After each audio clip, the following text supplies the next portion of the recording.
আসসালামু আলাইকুম রহমতুল্লাহ বরকাত।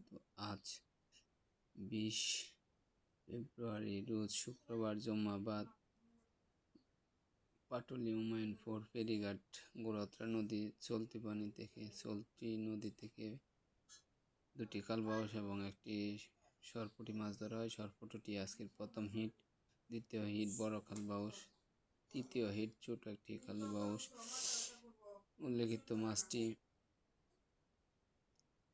আমি শুকরিয়া আল্লাহর কাছে, আলহামদুলিল্লাহ।